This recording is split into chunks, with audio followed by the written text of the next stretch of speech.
Good evening. We'll call to order of the Boynton Beach Community Redevelopment Agency's meeting today, Tuesday, June 9th, 2020 at 5:30 p.m. We will have an invocation by Board Member Christina Romulus, followed by the Pledge of Allegiance. Father God, we come before you this afternoon. We thank you for another day and another opportunity to convene and to gather. Lord, we know that these are difficult times for so many around us, those who are in pain and in agony from the issues that have been going on around our country and around the world, those who are in distress from losing their jobs or losing their form of employment with the virus going on. And Father God, we know that these are difficult times for so many people, and we just ask for your loving mercy and for your guidance through these difficult times. And we know that you say that you will never leave us nor forsake us, and that your burden is easy. So we ask you, Father God, to just take control and guide this meeting. Help us to continue to make decisions that will take care of our residents and give them the best opportunity for a healthy life here in Boynton Beach.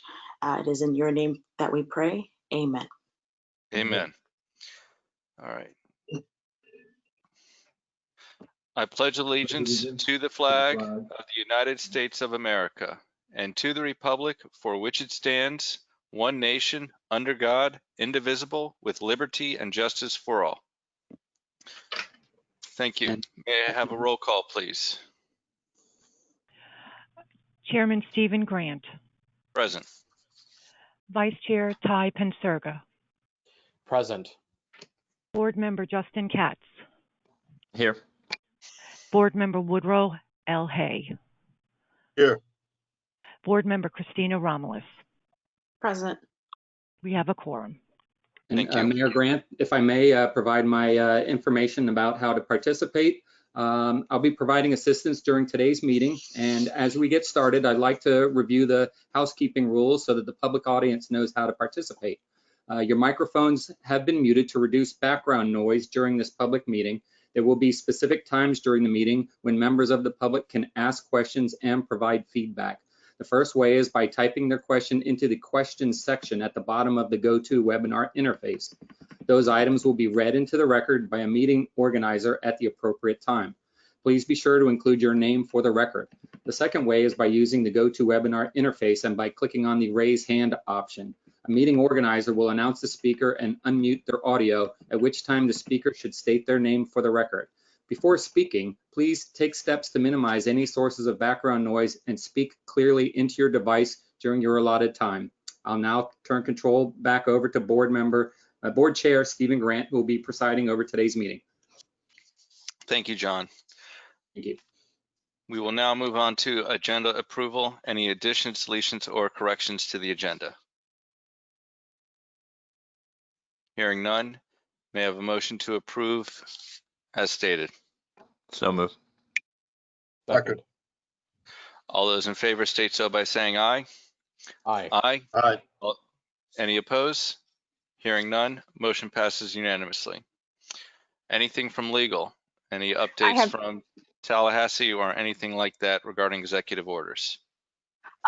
The executive orders keep rolling out. I know that for the purposes of this meeting, something of interest to everyone is the extension being requested on the ability of local governments to continue to have virtual meetings. That's a request that's in the governor's office. We are permitted to do this meeting, and I believe through July, but there's a request that the extension be granted. I believe it's through October. So I will keep you posted on that. But otherwise, the majority of the state is moving into a phase 2. Palm Beach County, where we find ourselves, is still in the moderated phasing program as determined between the governor and the county as we move forward. So that's what I know, and I will keep you and staff posted as things come up. Thank you. All right, moving on to informational items and disclosures by board members of the CRA and CRA staff. Board Member Katz, would you like to begin? Nothing to disclose at this time. All right. Board Member Hay? No disclosures at this time. All right. Board Member Romulus? I did speak to Miss Allison Sullivan regarding an agenda item that will be coming up before us tonight. All right. Vice Mayor Pensurga. I have no disclosures, Mayor. All right. I also spoke with Allison Sullivan, the president of Inca, and Harry Woodworth, the former president of Inca. And I attended Del Sol Bakery's 3-year anniversary this past week, and I thought it went very well. And attended the Alpha Pizzeria, the new pizzeria in the CRA. And I'm happy to see that we have new businesses still coming into the CRA and opening. And I think part of that is from our CRA staff. So I want to commend them for the job that they're doing. And you know, it's a tough thing that we're doing right now, because our goal was to bring people in, and now we have to understand that there's a new reality out there. So that's Board Chair? all the yes. I did talk with Harry Woodworth. My bad. No worries. About Woodworth, yes. That's it. All right. Okay. Mayor or Chair, Yes. Mm-hmm. I'd like to echo your comments as well. I definitely commend our CRA staff for their tireless work, and you know, we from talking to small business owners around the county, they've been just comparing our city to their cities and just commending us on the outstanding work that we're doing to support our small and local businesses here. So great work to staff and everyone involved. Thank you, board. Thank you very much. All right. Thank you. So moving on to, there are no announcements and awards. I think this is the first time in the CRA that I've been here that there are none. And is there any discussion for informational only? Seeing none, we will move on to public comments. John, would you please allow attendees to raise their hands or ask questions? Individual speakers will be limited to 3-minute presentations. We will call on you directly and unmute your microphone, and please state your name and address for the record before you begin. Board Chair Grant, that option has been enabled. Thank you very much. We'll give it a few seconds to see if anyone would like to raise a hand or ask a question. And this is for any items that are not on the agenda, or if you do have an item that you would like to discuss on the agenda, you can state so by saying it now.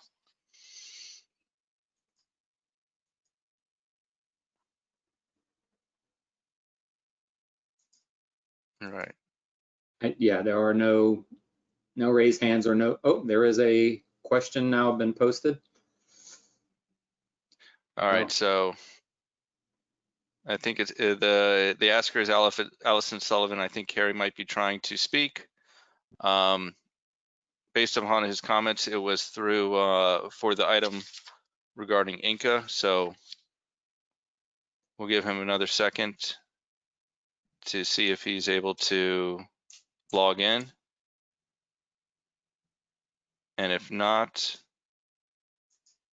if anyone has any topics of this. Yep. Sorry, Board Chair Grant. Allison Sullivan has raised her hand. I believe she's asking, she's not sure how to speak. Allison Sullivan, I have unmuted your audio if you would like to ask a question. Okay, can you hear me? Yes. We can hear you.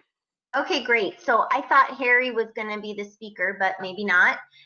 So we had an Inca meeting last night with our board of directors, and we've spoken to a few of the commissioners. I know Mike Simon and Mayor Grant about working with the CRA to, in kind of a sweat equity effort, have them match funding for some new signage along the Inca district. I guess that's an agenda item tonight, so we're hoping that it's heard and that we can get some help from the CRA on that. Absolutely, Allison. So we will make sure to allow for public comment on that item. Great, thank you so much. That's it. You're welcome. Okay, and I believe Iman Kareem, I have unmuted your audio as well. Yes. Hey guys, how are you? Thanks for doing this. This is my first time doing this CRA because we're a new business with the CRA in Boynton Beach. We moved in right before COVID-19 started, and then kind of had to part-time shut it down. My name is Iman Kareem. I own two companies in the CRA. One is for security cameras. It's called Security Camera Team, and the other one is called Mr. UVC Light. I know that the CRA had a program where they were helping the businesses, but we missed that boat. Are you guys gonna do that? Help with the CRA business again? And also the question was, I know that there is a platform with the CRA that if they install security cameras, then the CRA helps them in the CRA business. How do I make my company as one of the vendors or a way to approach the CRA district about this? Because when I approached the businesses, they kind of found they kind of said like maybe it's not real. So is there something that shows me that yeah, it is real? If you're in the CRA district and you apply for the CRA for improvements for security cameras, then they don't think that I'm just walking around trying to make a sale. How can you guys help me with that? That's my question. Sir, Yeah, Mike. if you just wanted to contact myself, Michael Simon, I'm the executive director. My email is Simon, SIMONM @bbfl.us, and I can answer some of your questions. We have a grant program. That application is on our website, but I'd be happy to email that to you if you just reach out to me, and I'll have your email then, and I can send it to you. All right, that's terrific. And Mr. Simon, another question is the people that are in the CRA district, do we get like a newsletter from the CRA? Like if my business is in the CRA, which it is, do I get like newsletter from the CRA, like who all the other businesses are and what they do and what the CRA is? And if so, then how can I be part of that to promote my business to other businesses? You know, because we're installing UV lights to help sanitize, and we're installing cameras. How do I get my business out to the other CRAs that, hey, choose Boynton Beach CRA first before somebody else, hopefully, Sure. Yes, sir. We have quite a few programs. We have a social media outreach program. We do a lot of free advertisement for our local businesses. We do a newsletter, a quarterly newsletter. So that is sent out through mass email. Once we have your email as a new business, we'll include you in our constant contact list, and then you'll be part of the newsletter. And part of the grant program will include getting you information on how you can interact more with the CRA and with other CRA businesses. So we'll kind of cover all of that in our outreach to you off the meeting line. Perfect. Thank you. I've met Mr. Grant before. I know Mr. Hayward and Ty, and that's one of the reasons I relocated my business from Lake Worth to Boynton Beach this year, is to be closer to the people that I'm supporting. If you would, Simon, can you slowly please repeat your email so I can write it down? Sure. It's Simon, SIMON, and then M for Mike, Simon M @bbfl.us. Simon, you and I have something in very common with each other. My name is spelled IMON, and my friend said, hey, just put an S in front of it and call yourself Simon. So sometimes I go by Simon too. Oh, that's funny. That's great. Well, welcome to the district, and we're glad to have your business in Boynton. Thank you. Thank you. Board Chair Grant, there is a statement by Robin DeLeeser that says, is the board member familiar with #Supper Club, parentheses, the socially distant supper club? We had a great meeting with Mercedes and her team today with our 7 student interns. And she also says, and major props to Boynton CRA You've truly been an extraordinary leader in Florida, and I hope other cities follow your lead. She has also raised her hand, so I'm going to unmute her. And Robin, if you would like to speak, please state your name and address for the record. Sure. Can you hear me? Yes, we can. Okay, thank you so much. My name is Robin DeLisser. My address is 1471 South Federal Highway, Boynton Beach 33435. So, is the board actually familiar with Supper Club? I know Mercedes and Tracy and the ladies that we were able to meet with today certainly were familiar. Are Tara, Steve, Woodrow, Ty, is the rest of the board familiar at all? I'm aware of there's the Facebook groups, but I'm not quite sure the ins and outs of it. Okay, fair enough. I'll give like a really quick introduction for the sake of time. Two guys in Delray started a group basically after seeing a restaurateur in Delray go in front, in West Palm, Rodney Mayo, you guys are probably familiar. He went in front of the city commission, broke down crying. The video went viral. He basically said the restaurant to go model doesn't work and he's shutting down all his restaurants and he had to fire 650 employees. He then went on to open his restaurants just to feed his employees that were out of work. They couldn't get unemployment because they just couldn't even get on the website. And he created Hospitality Helping Hands, which became H3, and they've done amazing food programs.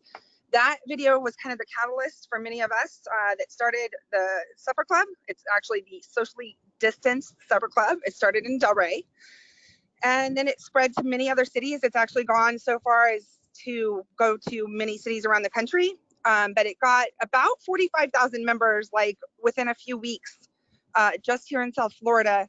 It got so big that the Today Show flew in from New York City to interview us. Facebook flew in from Silicon Valley to interview us. And I run the Boynton chapter, which is Boynton, Lake Worth, Lantana, and Green Acres. And we have recently started an intern program where we have 7 students from different high schools in the area and colleges, and they're basically volunteering. We're all volunteers. We don't make any money. We're just promoting restaurants and helping keep these restaurants afloat. And we've opened places like Sweetwater that were completely closed down. And we had convinced them. It took 3 weeks to convince them to open and let us feature them as a pop-up. And every time we featured them, they sold out. So they finally realized they could reopen and bring their staff back to work. We did the same thing for another company called Rogies Pierogies. They were going to close their doors on a Monday morning. On Friday, Saturday, Sunday, we featured them and they literally said we saved their business. So that's why Mercedes and Tracy and those folks agreed to meet with us today, and they were very kind and generous with their time. I just wanted to give a quick highlight about Supper Club. In Boynton, we have almost 6,000 actively engaged members. And again, these people like look at this Facebook page every single day and they literally go and support the businesses that we feature because they just want to support locally owned businesses. So I just wanted to mention it really quick. And then and again, I also want to just give you guys props because as we've had these different supper clubs, we have Boca, Fort Lauderdale, Delray, Boynton, we have North Palm Beach, which was 10,000 members, and that woman runs the Eat Palm Beach blog. So a very big audience. We have Jacksonville, Atlanta, Chicago, Silicon Valley, LA, a lot of different markets. I truly want to give you guys props because the loans that you did for small businesses and the things that you've been doing to support small businesses are truly effective. Whereas I've gone into Delray and other cities and I asked the businesses, you know, like, what is the CRA or what is the DDA doing for you? And they're like, well, they brought us pens or straws. And I'm not trying to put down any other cities. I'm just saying you've truly really been an extraordinary leader. And I really am so proud to say that you're my city. And I hope that other cities really do take your lead. So thank you. Thank you. Thank you, Robin. All right. And so do we have anyone else from the public that would like to make any public comments? Please raise your hand or ask a question now. Otherwise, we will close public comments and move on to consent agenda. All right. John, public comments is now closed and we will move to consent agenda. Would any of the board like to pull an item for consent agenda? If not, may I have a motion to approve? So move. Second. All those in favor state so by saying aye. Aye. Aye. Aye. All those opposed? Hearing none, motion passes unanimously. Moving on to item 12A, social media marketing business promotions update. Yes, board, this item would be presented by Renee Roberts, Tracy Smith Coffey, and Mercedes Coppin. I am unmuting. I have two so far. Let's see. Mercedes and Renee. Yes, good evening, board. Good evening. This is Renee Roberts, the social media and communications specialist for the Boynton Beach CRA.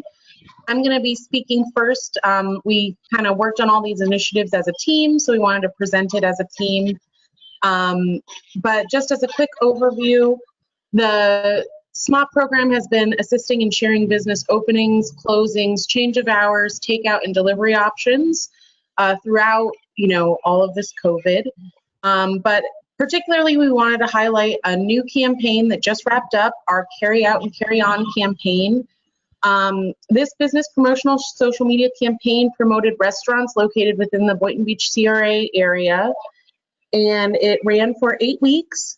We highlighted in those 8 weeks various types of food, types of takeout. We tried to get creative. We did a week of desserts.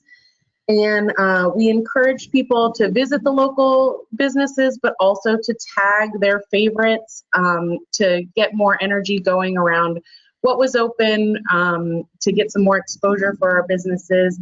And we think that it was a really successful campaign. It had great engagement and drove people not only to our local businesses, but also informed people about the CRA pages. We saw a big spike in our numbers of followers, so we were really excited about the success of that campaign. And now I'm going to pass it over to Mercedes to talk a little bit about our blog. Thank you, Renee, and good evening, board. Mercedes Coppin, Business Promotions and Events Manager. I'm just wondering if John can bring up attachment 1. That is an overview that we created of our agenda item, and it provides a visual component so you can see what the Carry Out and Carry On campaign graphics look like that Renee was just discussing. John, are you able to go to the next slide? And just, yes, yes. Thank you so much. The third slide down. So that right there is just, those are some of the graphics that were utilized on social media for the Carry Out and Carry On campaign. We utilized photos of actual food that's served. These are photos, the majority of them of food that's served by businesses located here in the Boynton Beach CRA district, as well as just visually appealing photos to try and get people excited about going out and getting takeout and then going home and eating it. So that's just that. And if you could go down, please, John. Mm-hmm. Let me know when. Yeah, you can just kind of keep scrolling. These are just various posts that were actually on our Facebook page for the campaign. And like Renee said, it did run for a full 8 weeks. And we announced a winner each week on Fridays, and they got to pick a gift card from the restaurant of their choosing. Okay. And these are some of the social media project posts that we did about the grant, the Small Business Disaster Relief Forgivable Loan Program that we had, as well as Fire Station 1 that recently just had the opening last week, just different project posts that we did. And then the next slides, we'll get into our blog post, which is what I'll be covering. And basically, in the month of May, staff published 4 blogs to the CRA's Boynton Beach Insider blog. The COVID-19 Business Relief blog was originally created in April, and that continues to be updated with various federal, state, and local resources that are available to assist small businesses during the pandemic. This blog was directly distributed multiple times to businesses within the CRA area by email, and it was also available for viewing through our website and on the blog. And then if you go on to the next slide, our Hometown Heroes. This was also a continuation of a blog series that we had started in April. This blog basically spotlighted restaurants within the CRA area who stepped up to serve the community with free meals during the challenging times of the COVID-19. The businesses that were specifically featured in this month's blog were That's Amore, Sawaki Fast, Cafe Frankie's, and Hurricane Alley. So we just wanted to highlight them and thank them so much for what they did for the community. And then we also published a blog spotlighting the restaurants that had reopened following the phase 1 of the governor's reopen plan. And basically that blog was just a listing of the businesses, and it provided their locations, their phone numbers, and also the types of food that they serve. And the final blog that we did was an overview of the newly redeveloped Sarah Sims Park. And it was really just to encourage residents to safely get back out and start enjoying the beautiful park and the wonderful amenities that are at that park. And with that, I will go ahead and pass it over to Tracy Smith Coffey, who's going to go over some of our other initiatives.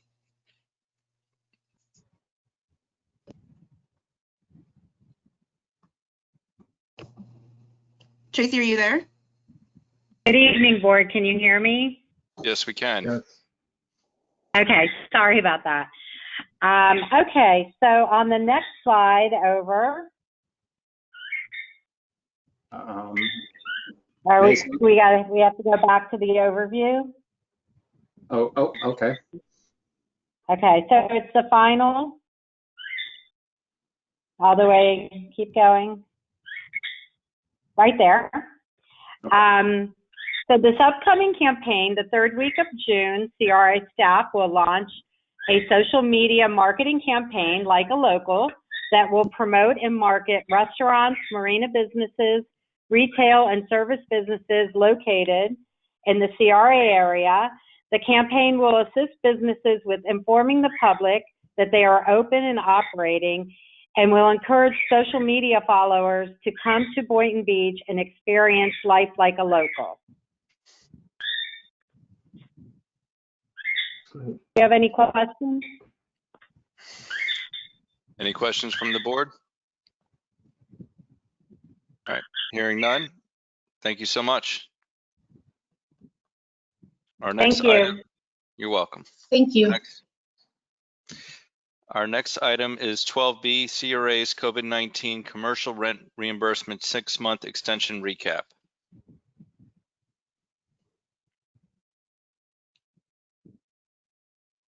Just a second. I believe that's Bonnie Nicklin. Thank you, John.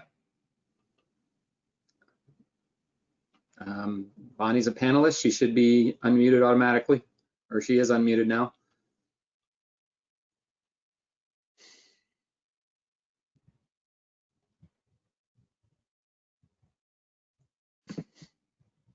All right. Bonnie, are you there?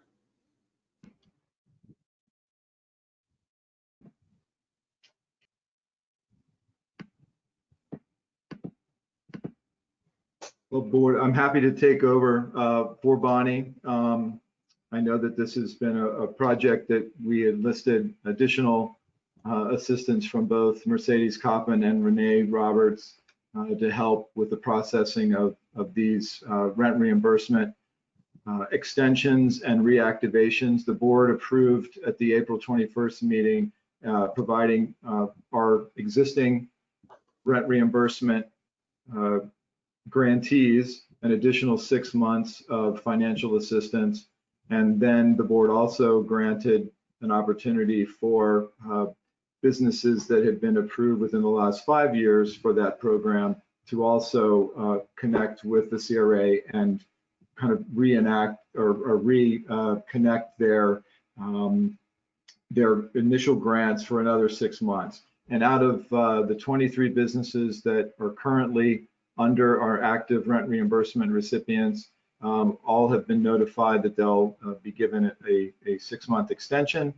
And as of June 2nd, 16 of the eligible 21 businesses from the previous 5 years have already reapplied for the rental assistance.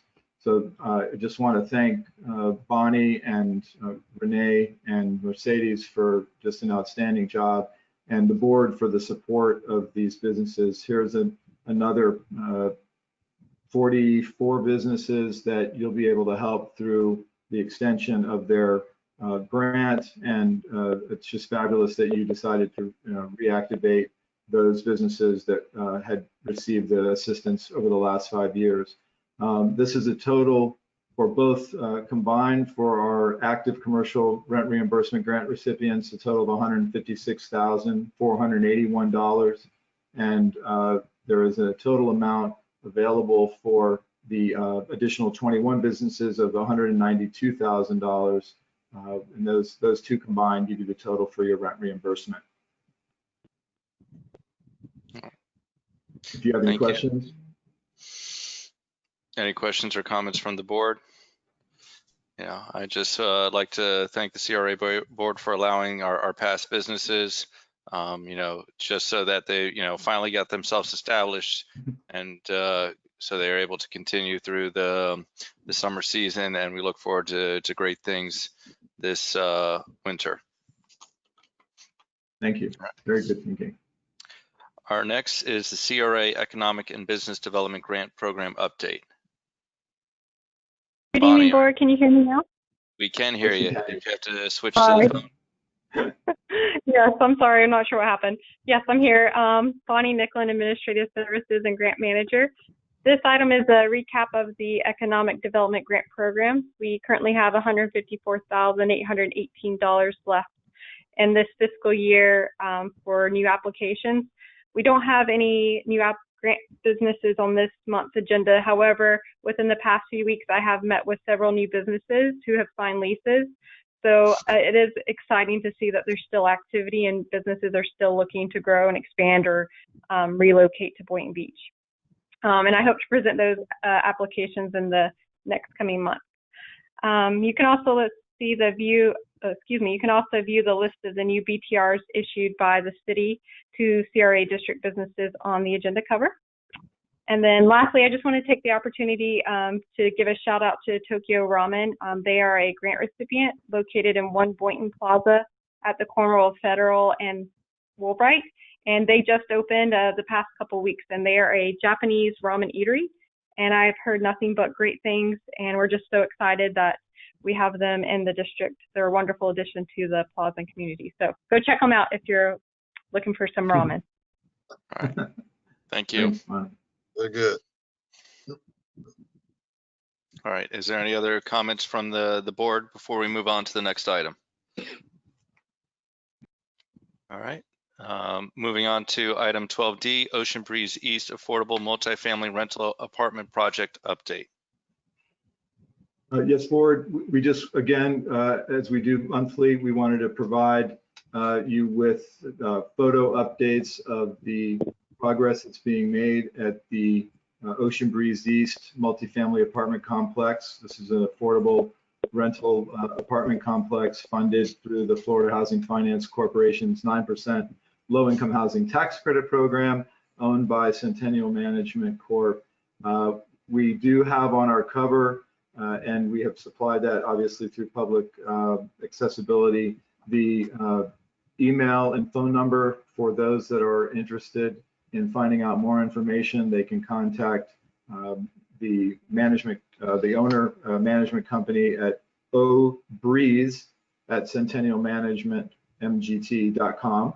And the phone number is 305-455-5006. And again, that is information on the agenda cover in tonight's agenda, available on our website. And if you have any questions, you can certainly contact the CRA office and we'll update you with that information. And I guess, John, if you wanted to run through the progress pictures for the board, that would, in the public, that would be great. Thank you. We have a nice aerial there. You can see, and of course, progress, that was May 29th. I mean, almost every day it changes, but that's just a little over a week ago. We really have had no complaints at all from the building department or the community with regard to the project. It's been a very clean site, except for obvious, environmental conditions, weather or wind or what have you. But I also wanted to note in this particular picture at the bottom here, Ridgeway, I believe that's Ridgeway Plumbing,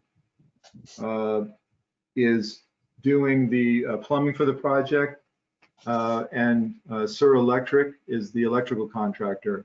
So we have two Boynton-based, CRA-based electrical and plumbing contractors that won the award and are participating in this project, which is really fabulous. That's one of the first times on a large project like that we've had local businesses participate. So very happy to see that. And that's a large project, so I know that we'll find out. I would imagine there might have been some hiring done to meet the needs of this size project for the companies, which is another thing that we hope happens when they're hired for these larger scale projects than what they might normally do. And if that was the case, we'll provide the board with that information as the project ends. We close that out. So if you have any questions, I'm happy to answer them. I also know that the owners of Centennial Management are also here as well. Chair? Yes. Question for Mike. Can you speak on the applicants as far as the number that have applied? Can you give any background information on that? Board Member Hay, we provided Centennial Management with just a list of interested parties, interested individuals that I believe was close to 153 names. Once that goes to Centennial, they receive that list, and as they do with others that have contacted their company, and there again, I know that Board Member Romulus had asked about how Centennial, within the confines of the Florida Housing Finance Corporation's rules and regulations, we're going to be able to reach out to those individuals on that list, and certainly individuals within the city of Boynton or the CRA district, and how they were going to go about incorporating some of them, if not all of them, into their application process. And I hope that that's something that Elizabeth or Paul could answer. We as CRA staff don't know that answer past providing them with the list of names that we've received over the last 6 or 7 months. So if one of them would like to speak to that, that would be fabulous. So I'll unmute Paul. Into the pen. They have not entered a pen to speak. And then Elizabeth. Elizabeth, Hi, you are. everyone. Hello. Hello. How's everyone doing? I'm Doing so all right. happy to be here. So to answer your question as far as the application process is concerned, what we do is we do have a large list of people that are interested in renting at Ocean Breeze, and we have compliance issues that we have to follow. And we cannot start taking applications until 120 days out from when the project is ready to, they're ready to move in. What we do is we start 90 days out from the project, because depending on what happens, we don't want to take someone's application and they have to do it all over again if the 120 days expires. So 90 days before we're ready to start our lease up, as far as having people move in, we will contact all of the people on our list. They'll all be given the opportunity to fill out an application and apply at Ocean Breeze East. All right. Good. Thank you. Thank you. Thank you. You're welcome. And so, Elizabeth, how has the construction been going through COVID-19? And actually, we have not even skipped a beat. Thank God, we have been very successful. Everyone has been healthy. Our progress is just phenomenal as far as getting these buildings up and running. We are almost ahead of schedule, and we're very happy with our progress. all right. Well, thank you for that. And we look forward to doing the ribbon cutting with a lot more people and no rain. Exactly. We won't forget that. That's right. Oh, that's right. Yeah, a lot of rain. That's right. No, we're very happy with this, and we're so happy with the subcontractors, and just we have a great team of people. All right. Thank you. Welcome. Does the board have any other questions before we move on to our next item? All right. Seeing none, Elizabeth, you got yourself muted. And we're going to item 12E, model block affordable single family home ownership project update. Yes, board, again, we just wanted to provide you with a monthly update of our model block affordable single family home ownership project, which is taking place in the block that is on the north side of Northwest 10th Avenue, bordered on the east by North Seacrest Boulevard, and on the west side by Northwest 1st Street, and on the north by our newly constructed road, Northwest 11th Avenue, or greatly improved road, Northwest 11th Avenue. Right now, currently under construction, we have a total of 10 homes that will be built on Northwest 11th Avenue. And if you would, they're perfect, John. There's some progress photos of the homes. There will be 5 homes done by Habitat for Humanity, and there'll be 5 homes that will be done by the Boynton Beach faith-based CDC. You can see that just from last month to this, we now have shingles on the roof and painting, stuccos up, windows in. Really, they've just done a fabulous job, and what a transformation of this street.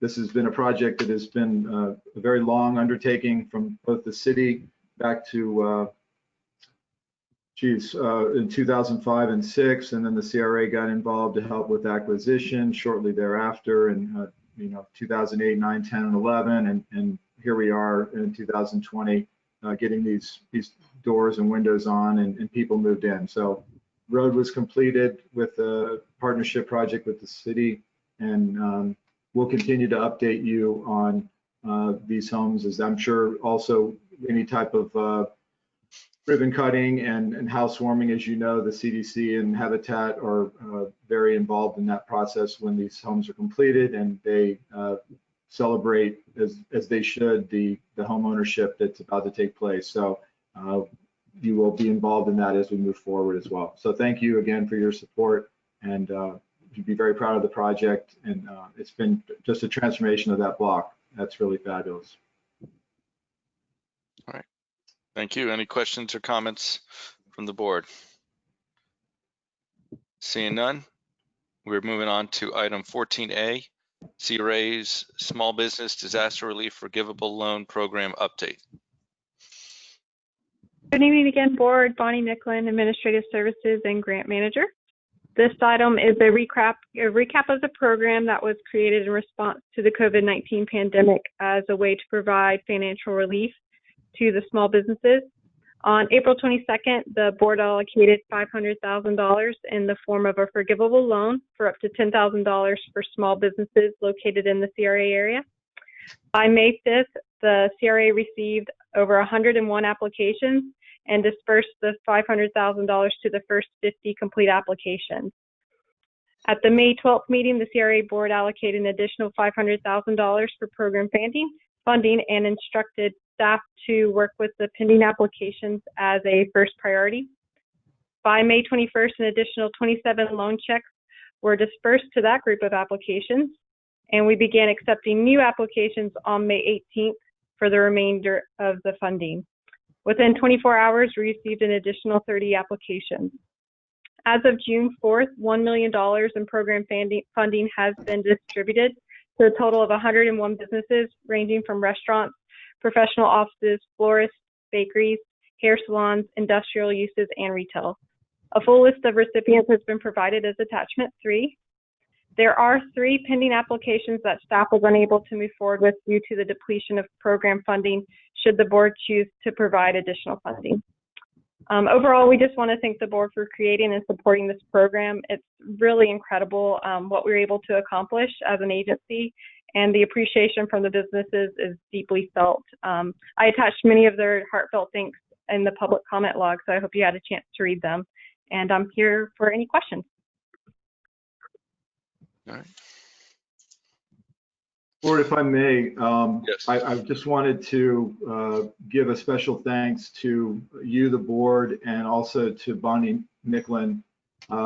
You can see from the timeline here that the CRA staff, Bonnie really is the main processor with help from Mercedes and Renee and myself and Twee and the finance department, but the load of the responsibility was certainly on her back as the grant manager.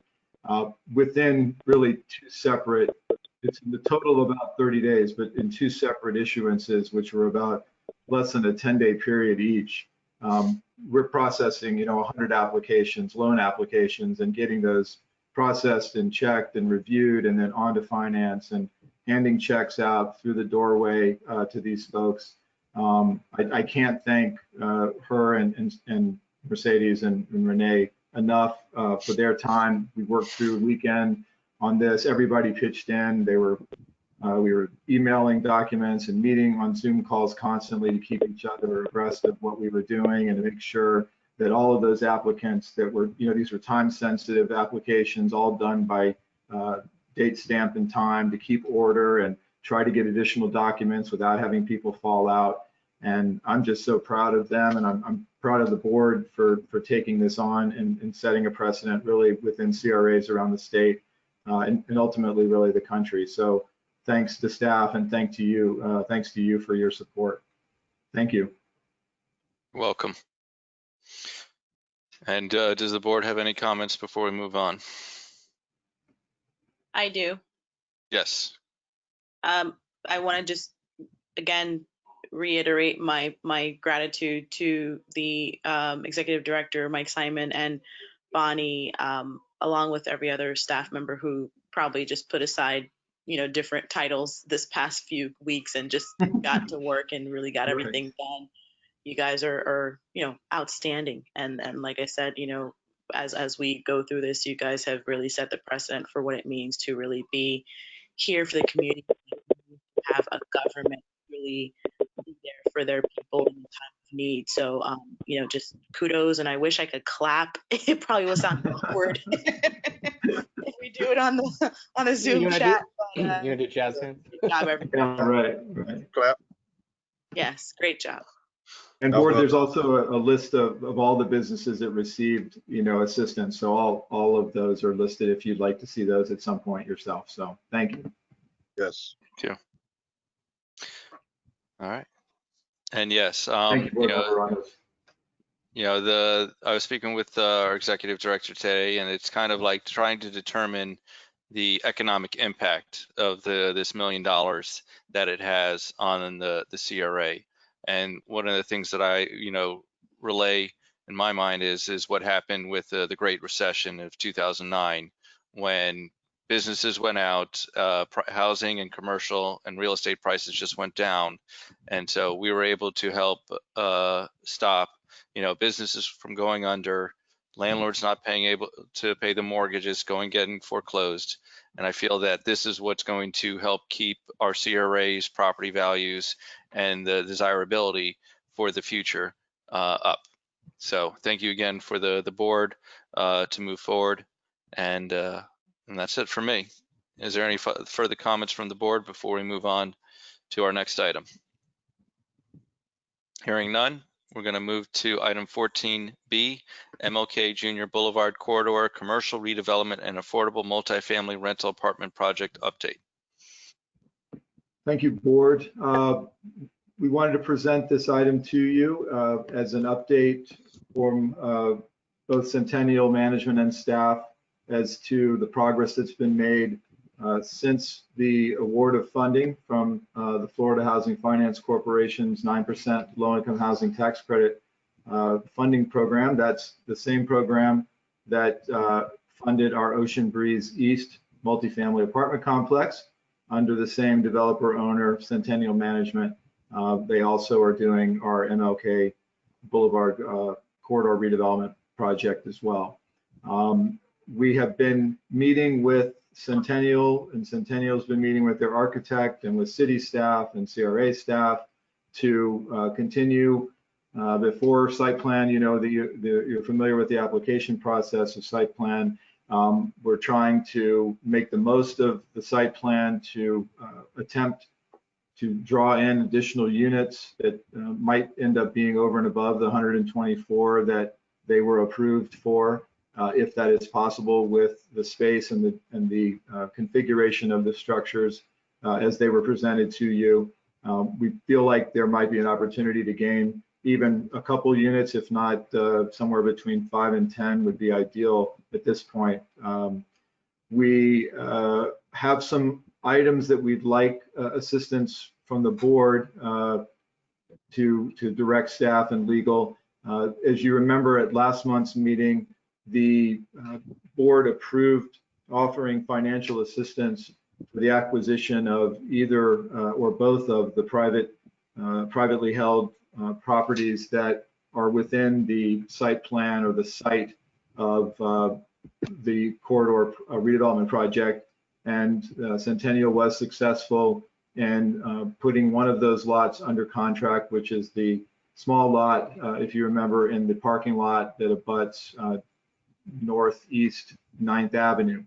This was the lone lot in the middle of the parking lot, kind of in the middle of the project, and they were successful in obtaining that contract with the offering of assistance that the board had provided. We would like to get direction from the board to complete the addendum that will simply provide the amount of funding that you had approved in the amount of $100,000 in financial assistance to Centennial that would be reimbursable to them within a certain period, 10 to 15 days after the closing of their acquisition of that loan property. We have a draft, but if there's a consensus from the board that the addendum itself, which would just include the terms that I mentioned, could be approved by legal and then executed by the board chair and by Centennial, I think that would be something that can be done. We also would like to address items that are in the project, specifically the northern portion. Before you move on to the next item, let's get a motion by the board on this side, on the previous item, so that way we're not doing a bunch of different motions from back. Very good. Thank you. 100,000 for that acquisition. Yeah, with final approval from legal. Yes, with final approval from legal. All right, thank you. Thank you. Is there any further discussion from the board? Seeing none, I have all those in favor state so by saying aye. Aye. Aye. Any opposed? Hearing none, motion passes unanimously. Thank you. Thank you, board. Thank you. Sorry for interrupt you, but I feel like let's piece it if we have multiple items. That's perfect. Thank you. Thank you very much. So under the terms of the purchase and development agreement, I have outlined 3 specific and important items within the agreement. One is on the agenda cover is 18.5, which is their reporting requirement, to provide you with an update of their progress every 6 months before the board. And tonight is really, I think, their first presentation to you, and we've been doing it as staff. I think the most significant amount of change is really occurring now, so this is really a good time. Under section 19, funding options, we agreed as mutual parties to the agreement that the developer would present their final budget to the board based on their application to Florida Housing Finance Corporation for the construction of the 124 units. And the board negotiated that within this contract because the board wanted the opportunity to assess the funding, find out if they were lucky enough to get the award from Florida Housing. Is there anything else that the CRA can offer or would like to offer or would like to see the project produce that may need assistance in some other way from either the CRA or some other funding source? So we want the opportunity to talk about that with Centennial, the opportunity to add items such as additional units, upgrading of landscaping or parking or other types of things. And now with this additional lot that's being purchased, this is exactly what you wanted to do. This is one of those funding opportunities. By providing the $100,000 for that parcel, the project will be 100% better than it would have if it stayed under the ownership of the private individual. So this is really a great step. And then the last item is we left the commercial component on the north side, which is about All right, 9,000. Michael, All right, if yeah, you, sure. so let's talk about you know, that aspect first, and then we'll go on to the commercial aspect, if that's okay. Certainly, yes, sir. All right.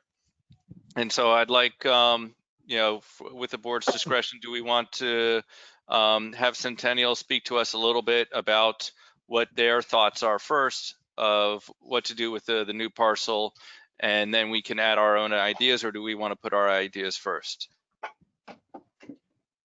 I'd like to hear from Centennial, Chair. I'd like to hear Centennial.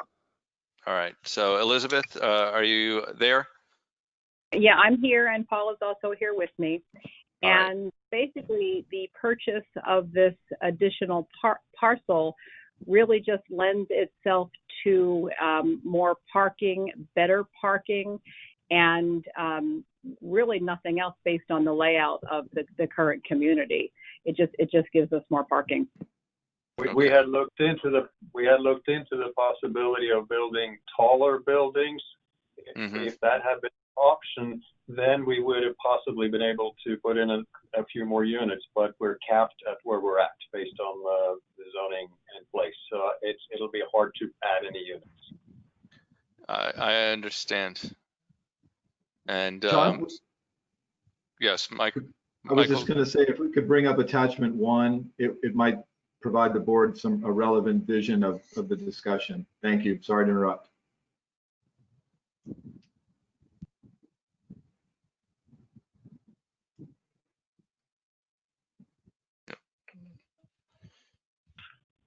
And so for those in the public, that rectangle in the bottom where there is no parking spaces is where the parcel that we are in discussions to purchase. And you know, I understand that it's going to add, you know, quite a bit of additional parking, and I guess landscaping as well. And the concern that I have is that, you know, with the additional parking that you're hoping that you would be able to put in more units, but you're saying that you're capped at the 3 stories on both locations based upon the city's zoning code? Well, what it is we have, I believe, up to 45 feet. And if we could change in any way, go from MU1 to MU2, or to be able to go not have that height restriction, it would open up a world of possibilities for this community. But right now, the current zoning, our hands are tied. We actually have, we already have part of it envisioned as a 4-story. So we're already, you know, up at the limit. So the thing that the city did is, I believe we expanded our workforce housing ordinance to go outside of just the transit-oriented district. And so I would be hoping that our CRA, the Boynton Beach Building Department, and your staff at Centennial Management can see if we all 3 can work together within the workforce housing ordinance to get the additional 25% height for this area. Is that something that you'd be willing to have that discussion in a roundtable with the city and CRA? Of course, we would love to be able to have that discussion and be able to maximize the space.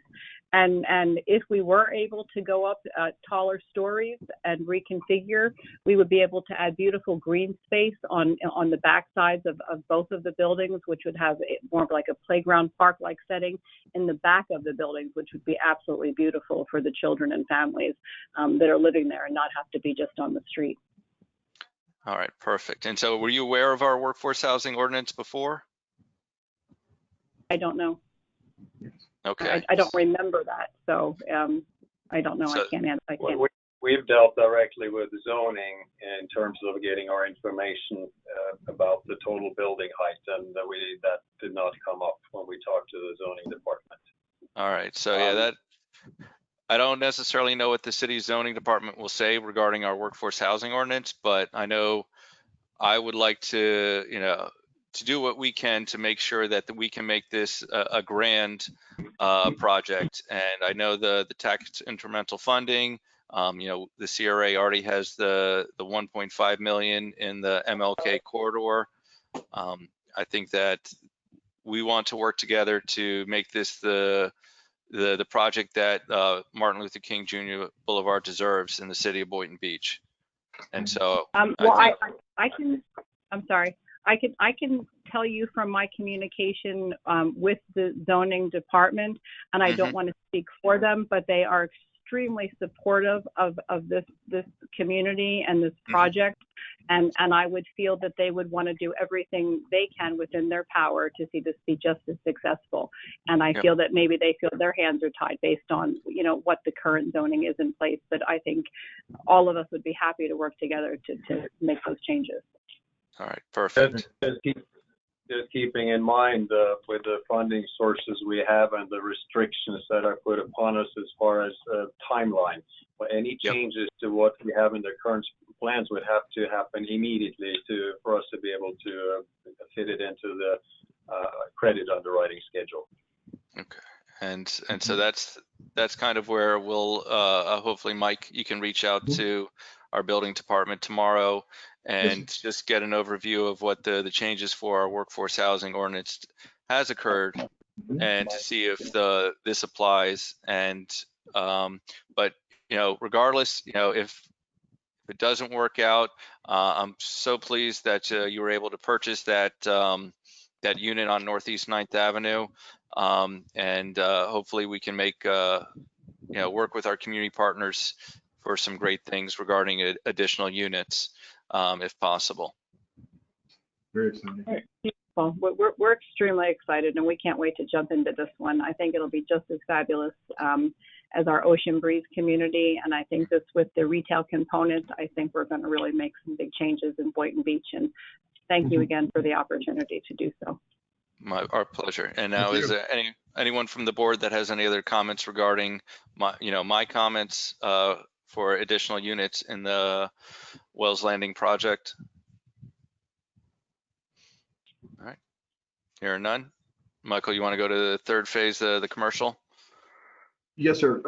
The third phase, or the third part of the discussion this evening, is the unfinished financial structure for funding the commercial component, with really the first floor of the north building. This is a component that ultimately has to be figured out between Centennial and the CRA in order to construct the north buildings. A major priority for both of us in our partnership, and we would just simply like to have the board provide staff and legal direction to meet with Centennial on this particular component, and to begin engaging into terms that we can present back to you as quickly as possible with regard to how we can incorporate potentially units, and certainly how the commercial component will be built and funded. All right. Just a simple one, but we need your direction on that just to be able to participate with that. All right. And does the board have any comments before I begin? All right. I'll listen to what you got. You've been on a roll tonight. All right, thank you. Regarding the retail commercial aspect of it, you know, I'm very excited. I understand that the residential will be part of the Florida Housing Tax Credits package of affordable housing, and so the CRA with the funding mechanism, I think we want to have a little bit more control. Unlike 500 Ocean, where we had to wait the extra, it got opened up in, I think, August of 2000 or February of 2018. So we would want more than a little less than we want it on the same time frame of the certificates of occupancy of the commercial aspect, along with the housing aspect. If we're helping to fund it. And that's kind of it, is that you as the landlord can make different opportunities for nonprofits or other sort of social services to go into that community. And that's kind of where I'm looking at, is that the the community is considered a food desert because of its lack of fresh produce, and that's I think the main thing that I would like to see in any of the commercial location, and if the CRA is willing to assist with that, is to find that vendor that will provide the fresh fruits, vegetables, and possibly meats and cheeses for that community. But other than that, I think it's I'm excited to see the different retail locations, and I would rather have more of one big one than a lot of little small ones.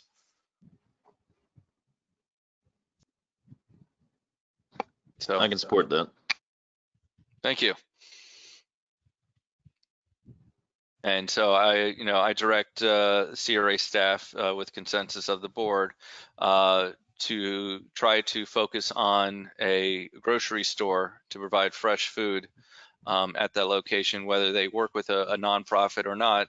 I'm okay with that, whether it's reaching out to Feeding South Florida to hopefully maybe get a base and utilize their commercial kitchen for a location on Martin Luther King. I think that we have the ability to partner with a lot of different businesses, specifically going through Centennial Management. We're not restricted to just CRA businesses.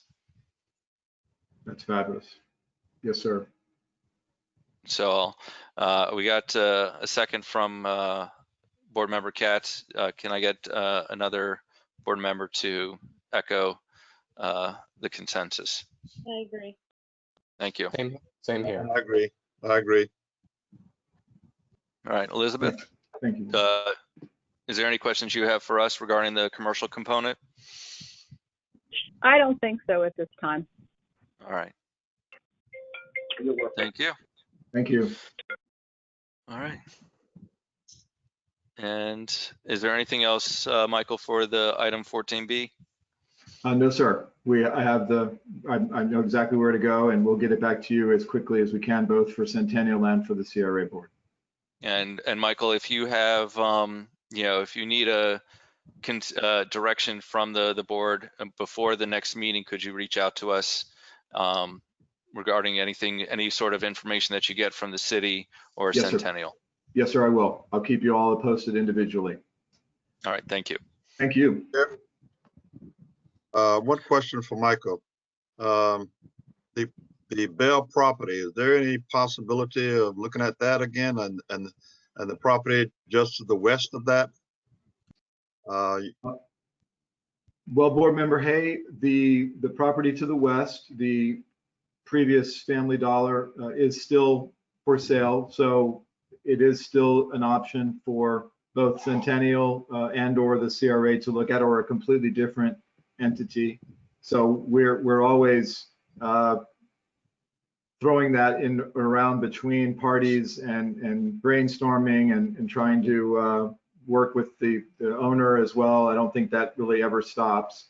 And with regard to the Bell property, I would say again, Board Member Hay, that staff has an excellent relationship with the Bells and their representatives for the property. And we've been engaged in continuous conversations with them and providing them updates on the project so that they're fully aware and acknowledge what's happening next to them and around them, and the excitement I think that's in the air about it and how they could participate. Most recently, in between the last meeting and this meeting, we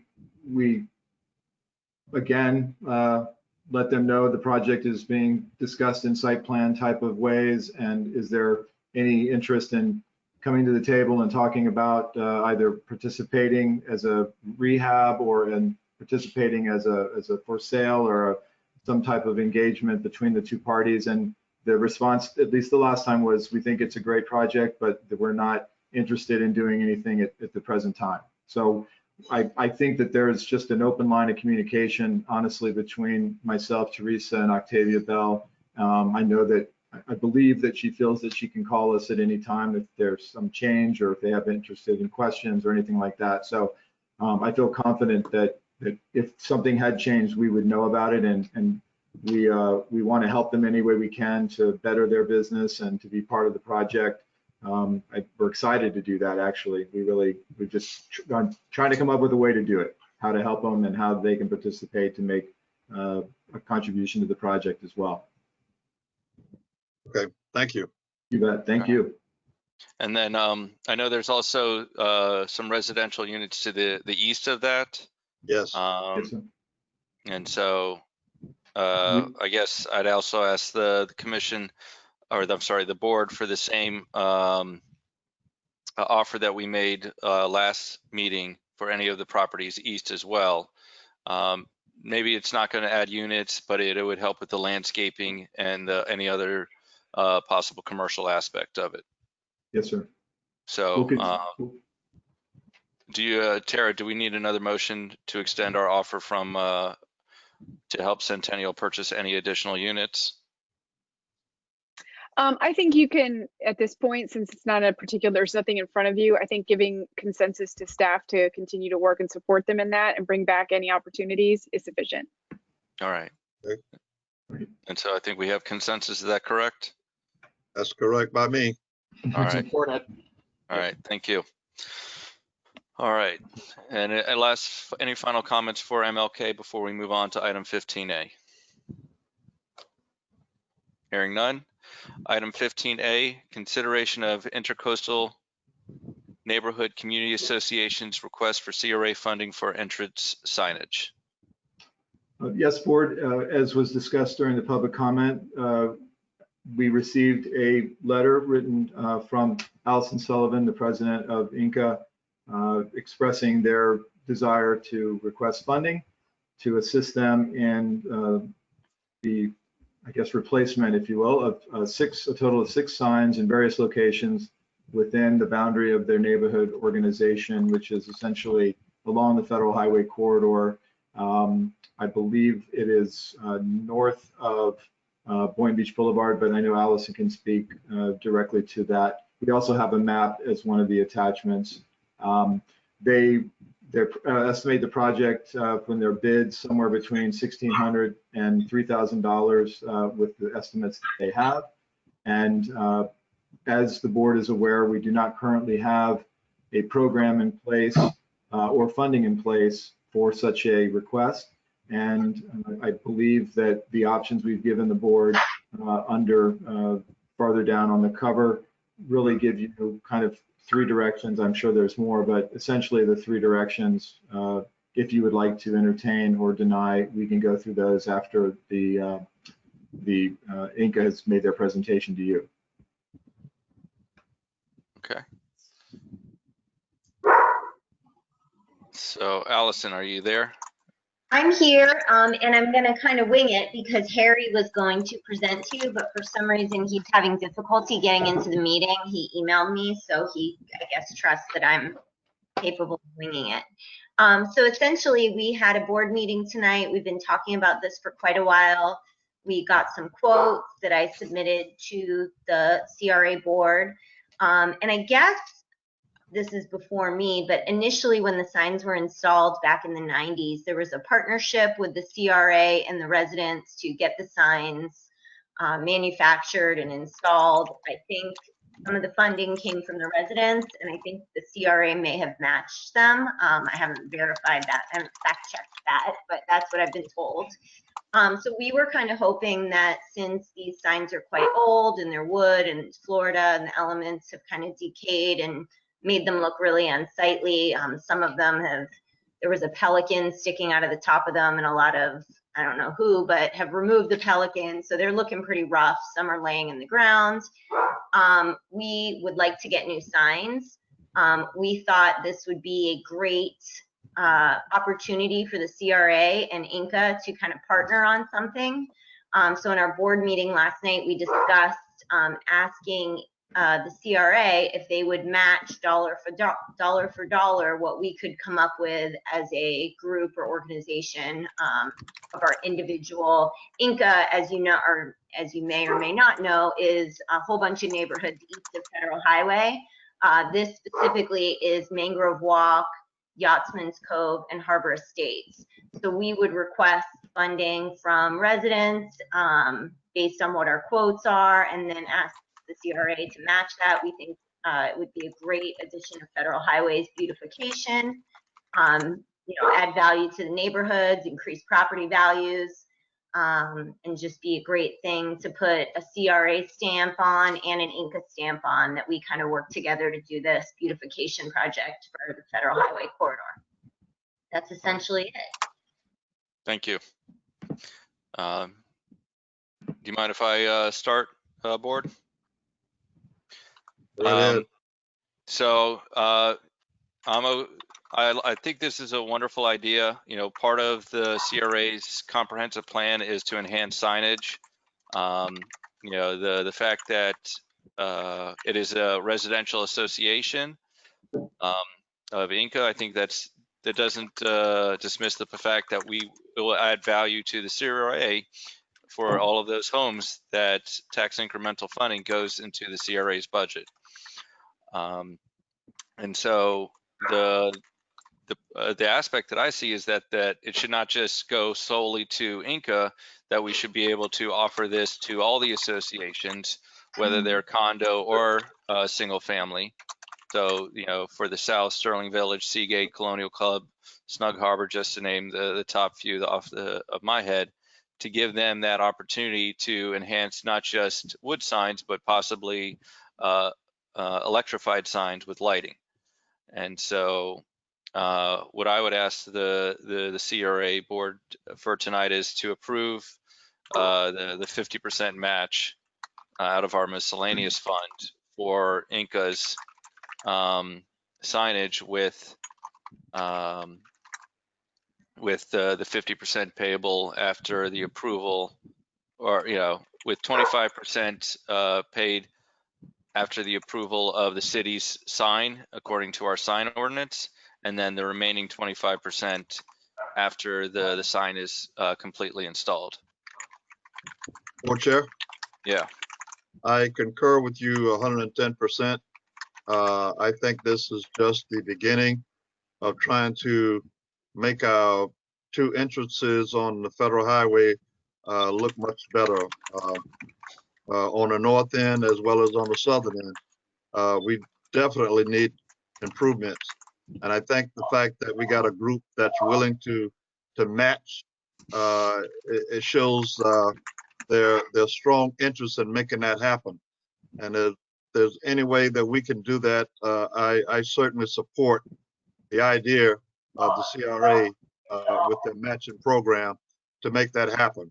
And I feel it should be sooner than later, as far as I'm concerned. That's one of the items that I ran on, is to begin that beautification of federal highway, because that represents our city, people coming into Boynton Beach area, especially from the southern end, from both ends really, but from the southern end is more so, because it's such a drop when you traveling north on US 1 and you enter Boynton. And the same thing from the northern end, to be quite honest with you. And so I think this is just the first step in many to come. We got a group that's willing to work with us from a financial standpoint. We should find a means or whatever it takes to make it happen. All right, excellent. And so, Tara, is that something we're able to do if we have a motion to do a 50% match, or we need to create a program for all associations with a 50% match and fund Well, it? and I'm gonna lean a little bit on Mike here, but from a legal perspective, it's always better to have a program because it gives the parameters, and you don't want to seem to be favoring one group. But I think Board Member Hay gave some good justifications in terms of the beautification of entrances to the CRA district and the beautification of federal highway that I think could be relied upon for this particular request. However, to the extent that you may have other groups similarly situated, but maybe not similarly situated in terms of geography or where they land within the CRA plan, I would recommend, if this is something that you're interested in, that their parameters do be put in place for any future requests of this nature that would kind of streamline it and tie it to the goals of the CRA plan, which is the requirement for you to approve funding. But as I said, and Mike can correct me if I'm wrong, I think that tying it to the beautification of the federal highway and the entrances to the CRA would justify the request at this particular time. I agree, Chair. Okay. So I'll take a motion first on the Inca's offer of a 50% match up to the 3,000 estimate for the signs. So moved. Second with discussion. Yes. I kind of was thinking exactly what the Attorney Dewey said, that I would personally, I'm not, it's modest, relatively speaking, 3,000 in this case, but I would want to request that we, in case other residents are watching and they kind of realize that their HOA might be able to do this, I would want to request that we don't authorize any more or accept any more until we craft language, just because we don't have a program. So that's kind of where I'm at. This is the low end, I think. I wouldn't want someone to come in with a $10,000 sign and then we have to give them $5,000 or a $20,000. Can I interrupt real quick? I'm sorry. Just to clarify. Allison? Yeah, Allison? sorry. Just no, you're not allowed to interrupt. I'm sorry. Well, the numbers are wrong. So hold on. Okay. Let's Board Member Katz finish, and then I will give you the floor. Okay. I'm sorry. So again, I support a 50% match, not to exceed the $3,000 high end of the estimate before us, and request that we don't approve any others or accept any others until we put some codified rules on the book. Okay. Thank you. Allison, before we call a vote, yes, would you like to make any final comments? I apologize. So the quote that we're most likely leaning towards, that we felt was the fairest, was approximately $1,600 per sign for a total of 6 signs, which is about $10,000. I see. So I just wanted to make sure there wasn't any confusion. I'm sorry. Thank you. Thank you for doing that. There was definitely confusion. And so yeah, that's it wasn't. kind of so I think with that being put in place and based upon what Board Member Katz said, I think we should give direction to the CRA staff to create a program. That way we're not making it, we are completely covered with the beautification aspect of Federal Highway and the CRA, and that way more, if a residential association wants to have electric signs and other types of signs, that we can accommodate that, because we thought it was, a few $100s per sign, where it's actually a few thousand, over $1,000 per sign. So I'd like, basically the CRA to have it so that we can do the match of it. What is it?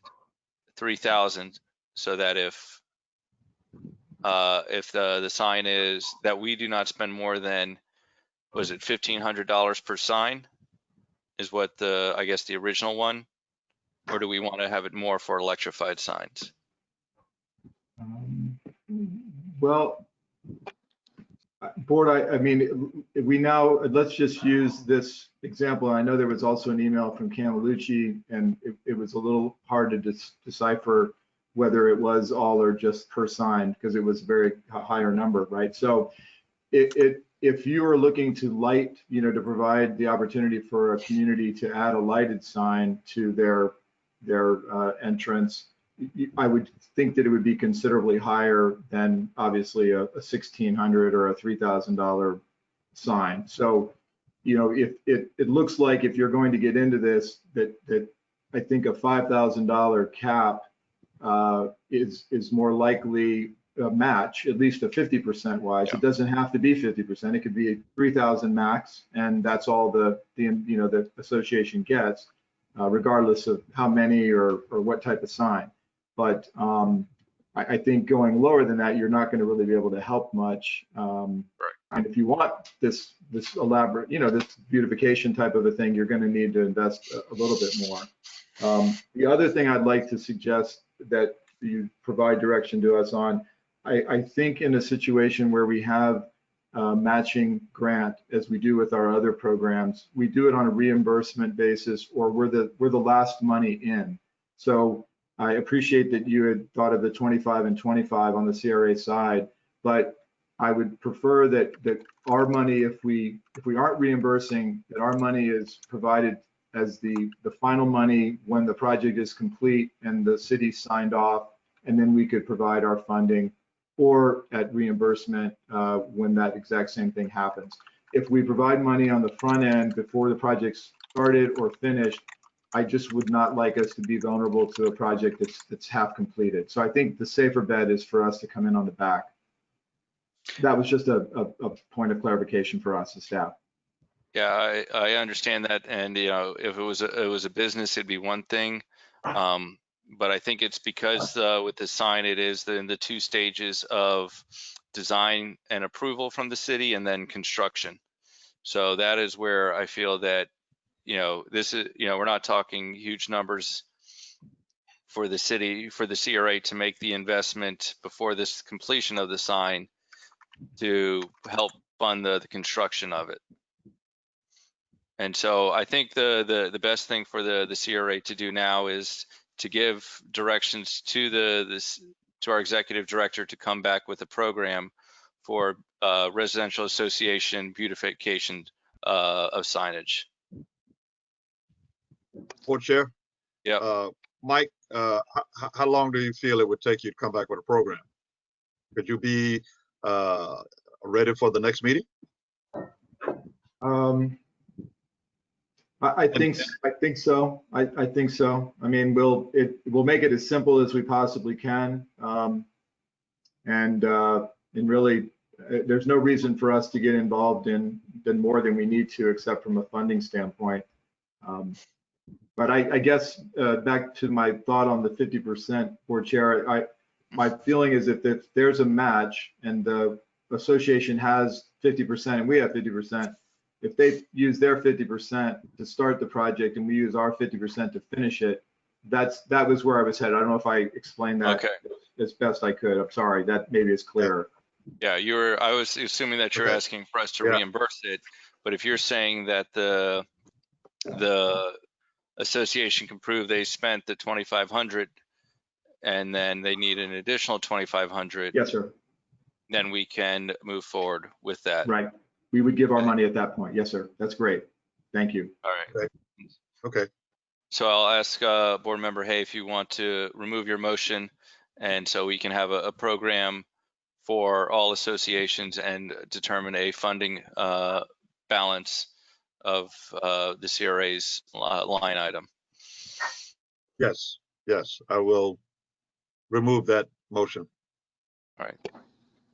Okay.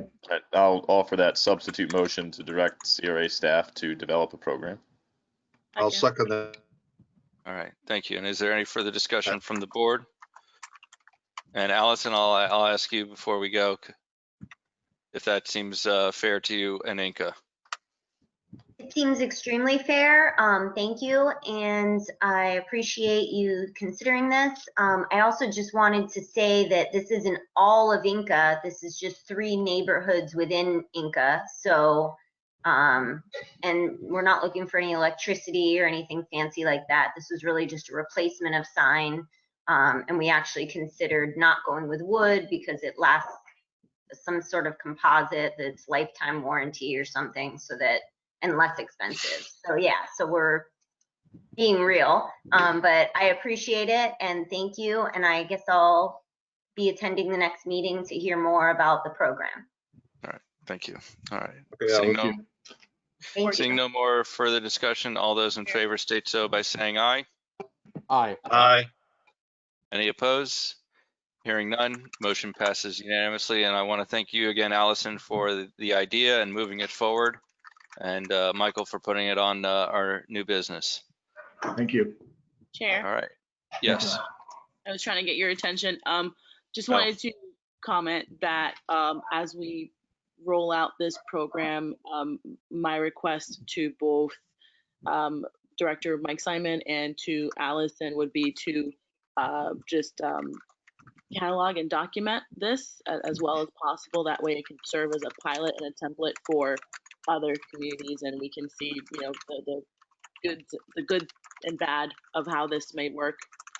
That way others who want to duplicate it in the future could have a better or even more success. So that's my only request. Absolutely. Yep. Absolutely. Thank you. Thank you. All right. Moving on to item 15B, discussion regarding prevailing wage, benefits, and apprenticeship policies in CRA procurement and request for proposals. So what did we learn? Member Katz, if you want me to introduce the item, I can. It was brought up at last meeting for future agenda item and approved by the board to bring it onto this agenda to discuss opportunities and other cities or agencies that use a policy to for job creation, economic development, apprenticeships, and the like, prevailing wage type resolutions. Most of the attachments that we have for you, which were two were provided by Board Member Katz, and one was provided through mutual discussion with the city and Riviera Beach's apprenticeship policy. So all of these are from larger organizations than a CRA at this point, but I think are all certainly applicable for discussion that you might have as a board. All right. Yeah, I could preface a little bit, and then if staff wants to go into it, or other members of the board, if that's okay. Absolutely, please lead. All right, so thank you, and thank you, Chair Grant, because you kind of brought this up in casual discussion, I think, at a city meeting, and it led to this. You know, we talk about building wealth in the community, and we want to get local hires, people in the community, you know, job opportunities, but the way that it's been presented, at least in my experience, or hearing residents or even elected officials in some cases talk about it, it gets oversimplified as, you know, we need to hire people from Boynton Beach, as if it were so simple that why aren't we doing this easy thing? And it's just not that simple when you try to create a criteria based purely on geography, and absent a look at the variables that might allow you to identify the right people in the community. So this to me forces the hand. It puts teeth in our future dealings when CRA money's on the table for development, and it does so in a way that does what I've been hoping for, which it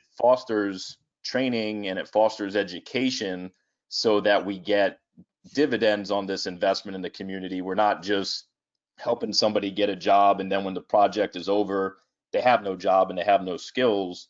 You know, like I said, this has teeth. I think it's a good template of ideas that we can either use or expand upon and customize, and I'm excited by it because, like I said, I want people who need help economically to be given sustained help, not one-time help, and then they have to keep coming back because we didn't really address the inherent problem. We addressed the symptom of the problem, which is people need skills and education and training if they're currently unemployable for that lack thereof. So I'll leave it at that. I'm excited by the idea that if we do this, it doesn't really become a discussion on a development by development basis anymore about how do we get locals hired. This forces the issue, and anyone who applies to try to get CRA funds knows they have to answer these questions and abide these rules, whatever they may be. So I'll leave it at that, and I thank everyone for the opportunity to kind of start this discussion, even if it takes a little while over the next couple months to get it right. But I think it's a step in the right direction because it's real, it's tangible, it's not kind of a dream that we can help people. This will help people. Thank you. All right. Thank you, Board Member Katz. Any other discussion from the board?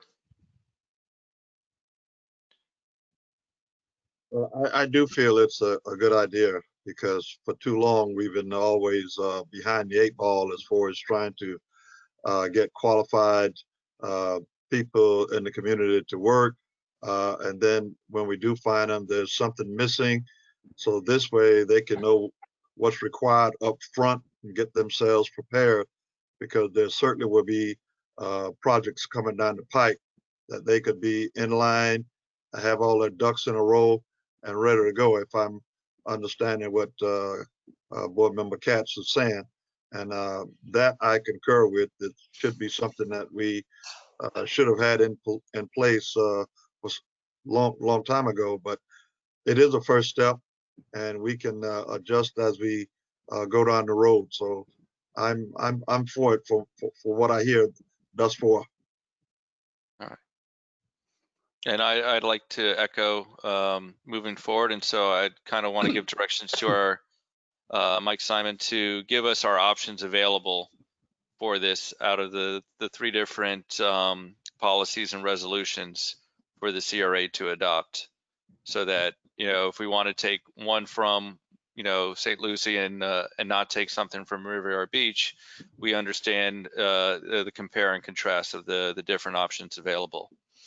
And what I'd like to move forward, that once we have this in place, is that our cottage district be the first project that we use this for, so that the developer of the single family homes knows that it may be a little bit more difficult, but the CRA is there to help fund any sort of that difficulty, so that we have the training and education of our local residents here to help build homes in their community. Very good. So I guess we have a consensus to move forward with the options available for this type of program. Absolutely. Absolutely. Great. All right. Thank you. Thank you. All right. Next, I guess the CRA Advisory Board is going to meet in August to review our July budget proposal and make any changes that they deem necessary. Yes, sir. All right. And then that leads us to future agenda items. I have a couple things that I'd like the CRA to possibly look forward to, not next month, but in the future. One would be the Northeast 9th Avenue property. Now that the Community Caring Center has merged with Feeding South Florida, to determine what our options are, what if we want to continue to land bank around that. And then that goes into the conversation of land banking around our arterial roads and collector roads like Boynton Beach Boulevard, Federal Highway, Seacrest, so that as we move forward with our downtown, we can help build the bigger structures, because there's one reason why we have town square, is that the city already owned the 16 acres. And combining that, as we saw with MLK, is very difficult. And I think that's something that I think we need to have a discussion where we should try to have the CRA focus on. You know, do we want to try to buy that land that's been vacant for the last 4 or 5 years that I'm aware of next to Captain Frank's, because that is something that will be valuable in the future, because it is towards the entrance of 95 and that it is along Boynton Beach Boulevard. The third item, I guess, would be is that I've seen LoopNet that there are industrial spaces available in the CRA district. Does the CRA want to put incentives to outside manufacturing to come into the CRA to help with jobs, to move forward, and so that any of the industrial properties in the CRA, for us to reach out to them and let them know the benefits we can add to any future buyer. And the last one that I have is the Palm Beach County Housing Authority, to get an update on that and possibly send out letters by this CRA board to the Department of Housing and Urban Development or the governor, because I think another year is going to pass and nothing has occurred regarding that vacant land. So does any of the boards have any objections to any of those 4 items? No objections. No All right, objection. thank you. Thank you very much. All right. Is there anything else before we adjourn? All right. Motion to adjourn. Thank you. Do I have a second? Thank you, board. All right. Okay. So, John, you mind closing us out? Sure. As a reminder, a recorded version of this session will be posted to the CRA's YouTube channel. Links to that channel are available on the CRA's website at catchboynton.com. This concludes tonight's meeting. On behalf of Board Chair Stephen Grant, all of our board members, the CRA director and staff, thank you for attending tonight's meeting. Be safe and have a great evening. Thank you.